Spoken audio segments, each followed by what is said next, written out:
And hello, everybody, and welcome to lesson 2 of the Find the Work You Love webinar. My name is Nathan Eckel.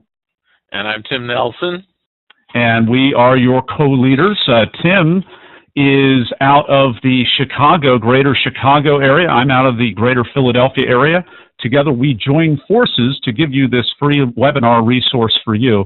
And it's all based on the book, 48 Days to the Work That You Love by Dan Miller. So we talked a little bit in lesson 1 about the overview of the entire 12 lessons. We are in lesson 2, and we're going to talk about some common career questions.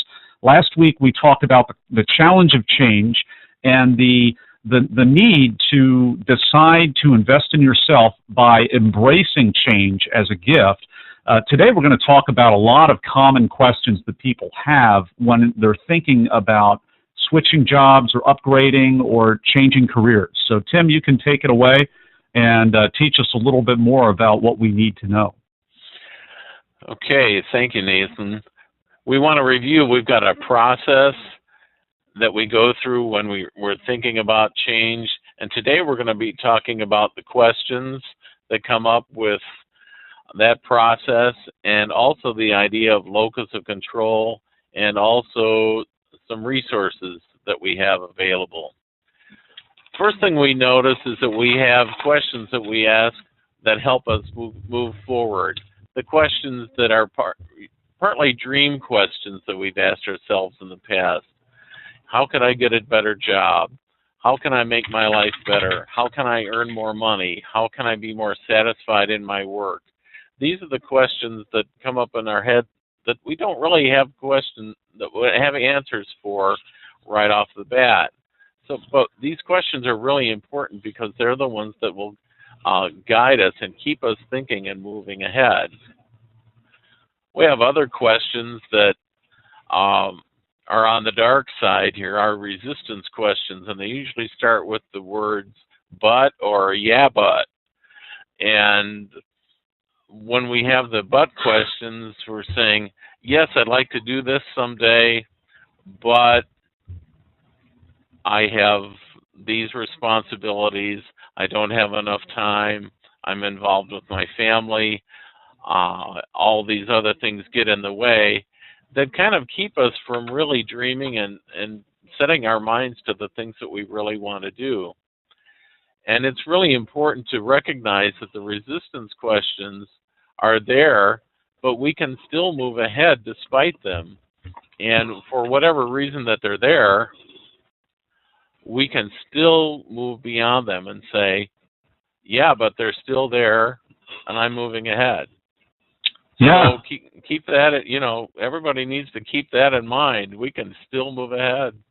Yeah, it's funny, Tim. I think we all have that resistance inside of us. I've been reading a number of popular books, and I know Seth Godin, who's a famous marketing guru, calls this lizard brain. And he says we all have a lizard brain on the inside of us, keeping us from doing great things. Something that I found that can be really important in exposing and kind of stripping the resistance of its power is simply verbalizing the resistance and speaking it out and then analyzing it and judging it. And usually the resistance question is unworthy to be in our minds. It's just so negative that we could just toss it down and stomp over it and move ahead. Another great way to defeat the resistance by exposing it is just simply writing it out on a piece of paper and then judging it. That can be even more effective. I think it's just amazing how we can have such thoughts in our minds about dreams and at the same time have such negative thoughts, yet we do have techniques and we do have the power in our minds to overcome these things. Then we ask questions about envisioning, not just questions about I'd like to make more money or I'd like to be doing this, but thinking 8 or 10 years down the road. What is my life going to be 10 years down the road? If you have a family, you'll see your family grown. You may be envisioning yourself living in a larger home or living in a different place or having a totally different type of job. It's so important to have these envisioning questions as our long-term dreams and our long-term goals for moving ahead, and also for keeping us to our task. Now, we all know that when we make plans, our plans get interrupted, but our vision for the future is something that stays at the forefront of our mind despite any kind of little interruptions along the way. So it's very important to have these envisioning questions and believe with them and stick with them. You know, Tim, I'm wondering what this guy is seeing in the future through those binoculars. Probably some really good things. Well, I know he's looking right at me, and I'm wondering what he's seeing when he's looking at me. But when I put the binoculars up in front of my eyes, I see a whole lot more than just one person. And binoculars, we always used binoculars when we were at a high point and we were looking out into the distance to see if we could see what's out there, if we could see it a little bit more clearly.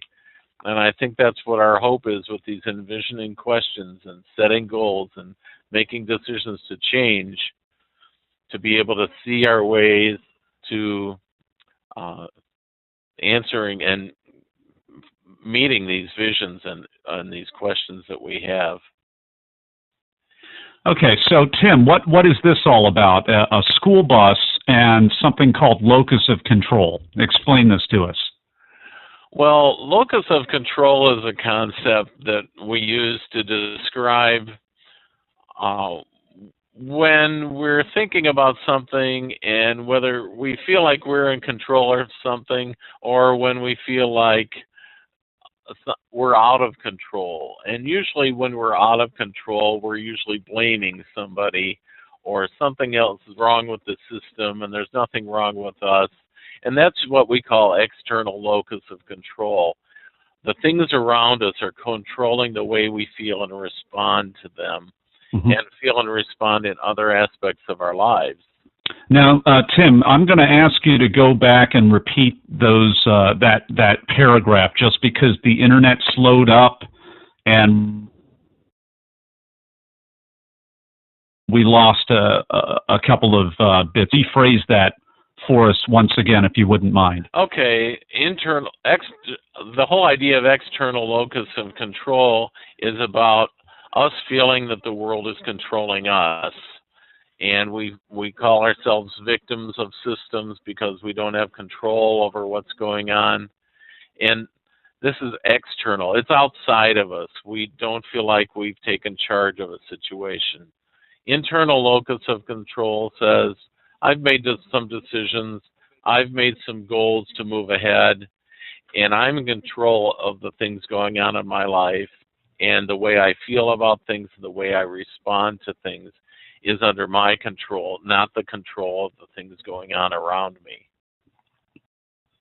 Okay, very good. So where does the internal and the external come in here, Tim? Internal locus of control is when down deep inside of us we make decisions and goals and make a path for ourselves to follow. The external locus of control situation is where we feel like a victim and everything is happening to us, everything is coming toward us. With internal locus of control, everything is coming from us.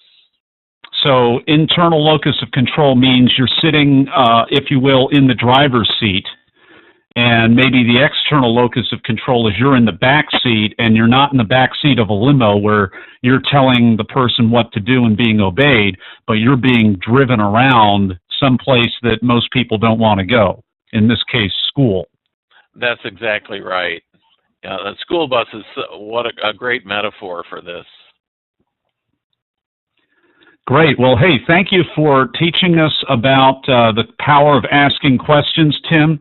All of us can see a little bit more on our website about the resources that we have. Tim has workshops, I have workshops, and there are a number of other options for you. And on behalf of Tim and myself, we'll see you next time for week 3, lesson 3 in the Work You Love webinar. So long, everyone.